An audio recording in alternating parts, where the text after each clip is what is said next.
Welcome to Whisperwood Stories, and a happy 2023. Here's to hoping that this new year brings good luck to all of us. I hope everyone who celebrates had happy holidays as well. But let's get into this week's stories, shall we? Today, we read 4 stories from r/shortscarystories. Let's begin.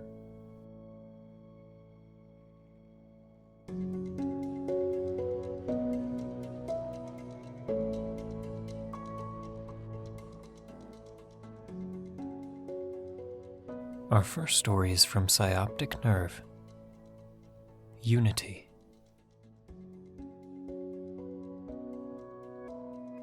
Blood drips and spreads across the ground, accumulating like fresh fallen snow. And for a moment, I remember what it was like to be a child, back when the world could still fill me with wonder and joy as I stood under the gray heavens, trying to catch the fluffy white flakes drifting down on my tongue. I have had that same feeling now, that nostalgia for a simpler time, a time I'd only caught phantom impressions of in my current years, as I watched them writhe in agony so sweet and pure. 3 cloaked figures stand ahead of me in line, countless behind, all filled with hopes at the promise of being set free from this world of illusion and deceit the blood-soaked blade could offer. There are no names here. There are no lies, the speaker says, turning his head toward the line of us being initiated. Should you feel the need for either, do not accept this rite of passage. I try to suppress the fear when it is my turn to face the rusted metal. I try not to look at the elder's face as he holds it to my forehead. Instead, I try to think back to the reason I am here.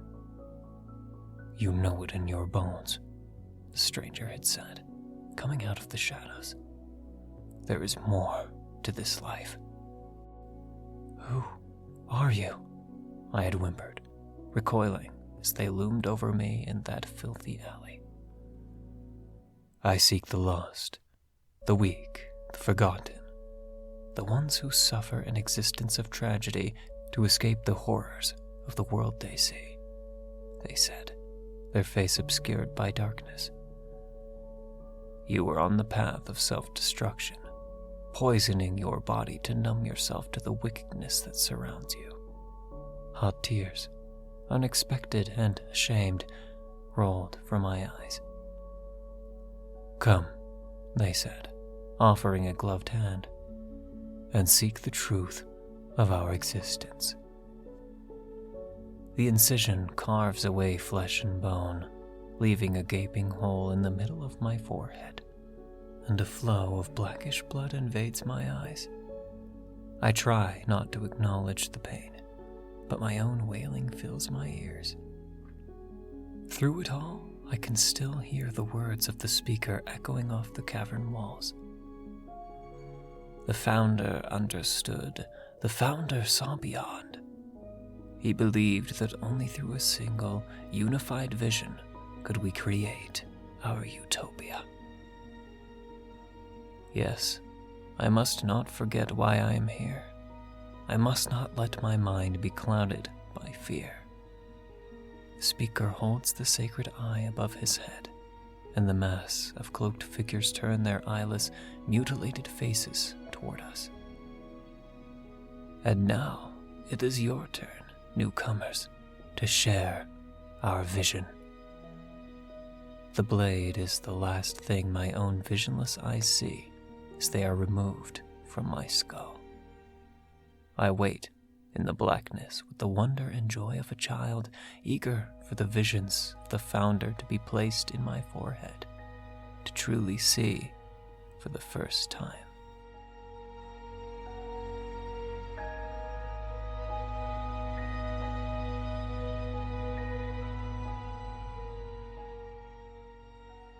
Our second story is from Conan Highwoods. Wake-up call.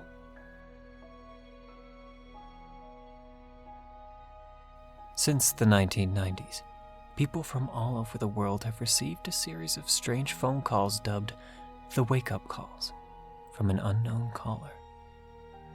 These calls at first, according to the witnesses, seemed like mundane calls from telemarketers or people calling the wrong number.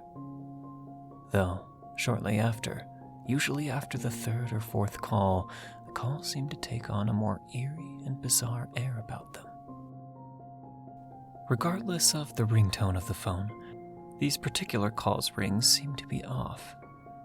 Most accounts claim that the ring will seem to contain, although faintly, people calling their name, or meowing and or barking, or beeping or ringing of an alarm, though others recount bubbling, odd mechanical noises in what seems to be a ventilator.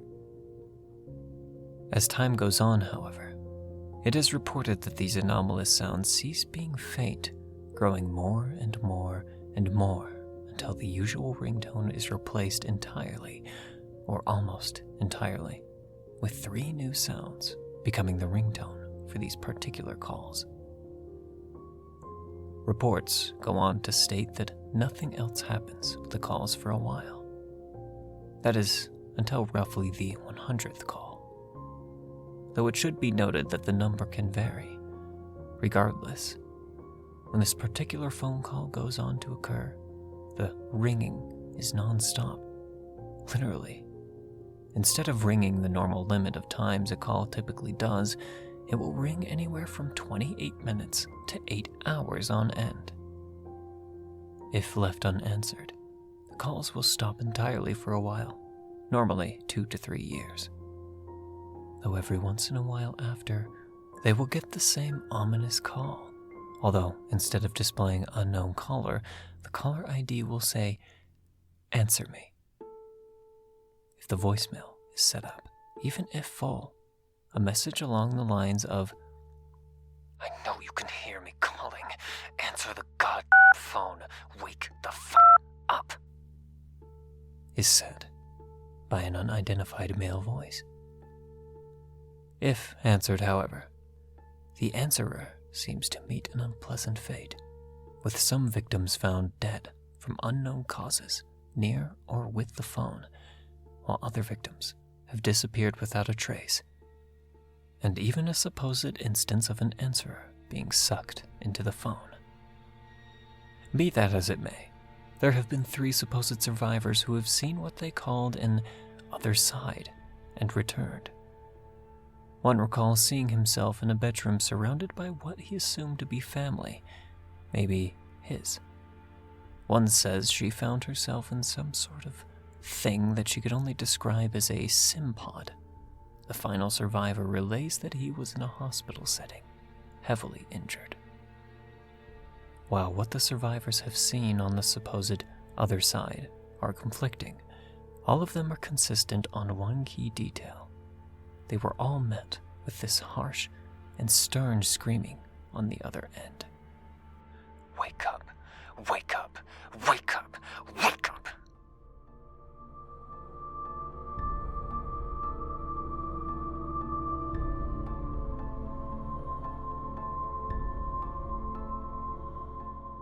Our third story is from Thrawn.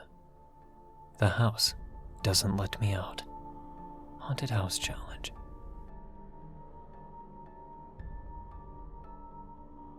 I believe our house is cursed.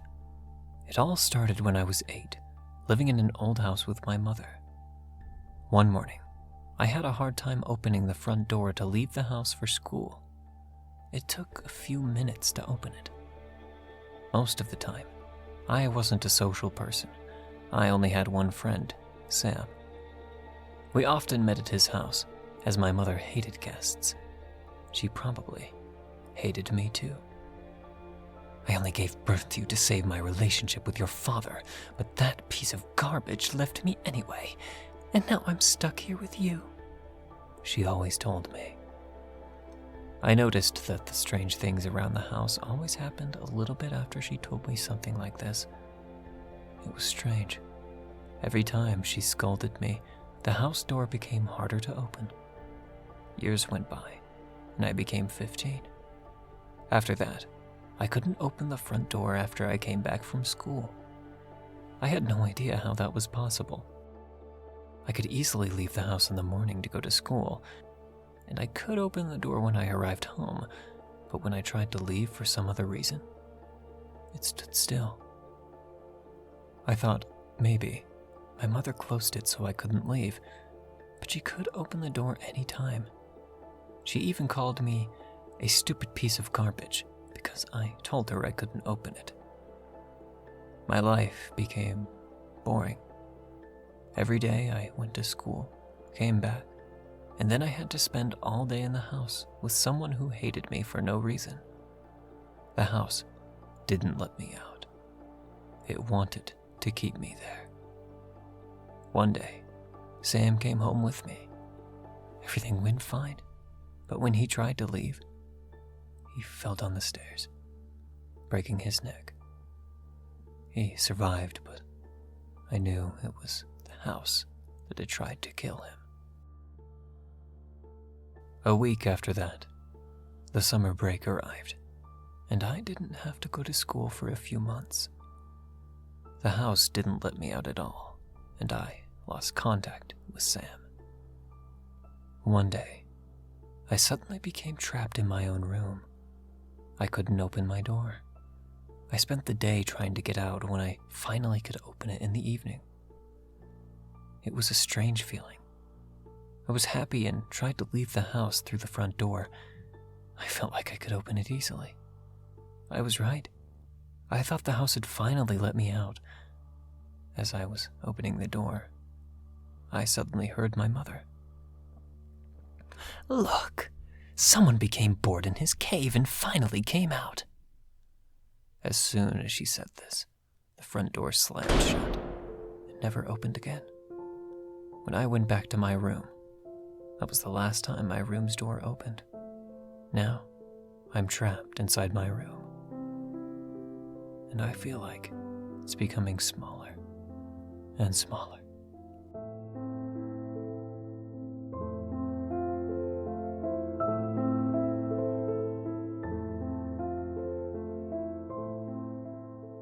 Our last story is from Richinojita, the man who forgot names. John had always been forgetful, but it wasn't until he turned 30 that he noticed something strange happening. Whenever he met someone new, their name would immediately slip his mind. It wasn't a problem at first. He could just ask for their name again, or refer to them by their job title or physical appearance. But then, as he struggled to remember more and more names, he noticed that the people he couldn't remember would suddenly disappear from his life.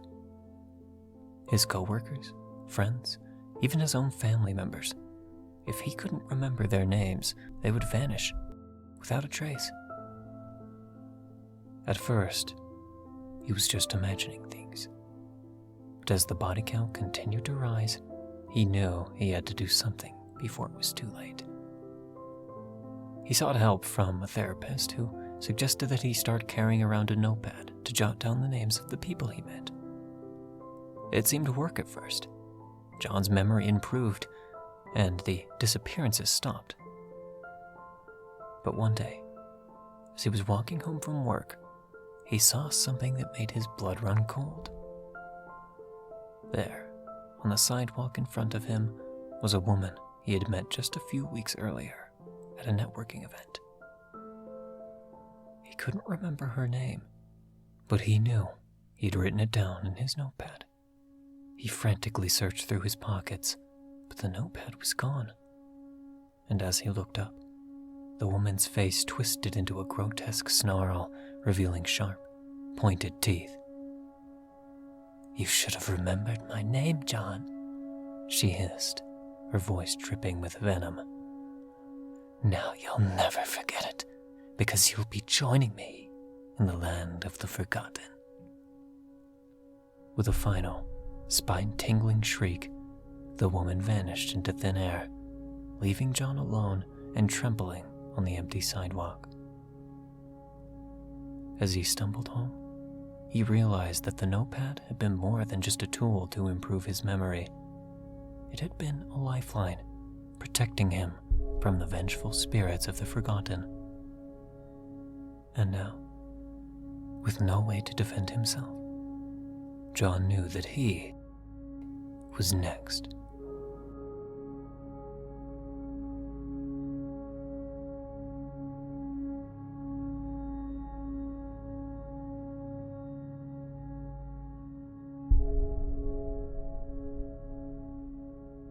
Thank you for listening to Whisperwood Stories. If you enjoyed, don't forget to comment, like, and subscribe down below. Do you have a story that you'd like me to read here? Consider commenting or sending it to whisperwoodsubmissions@gmail.com. The stories in this video were read with the author's permissions. Thank you again for listening, and be sure to check out the original Reddit posts. Want to support me? Check the link below where you can leave a tip if you wish. And remember, don't let the shadows get too close.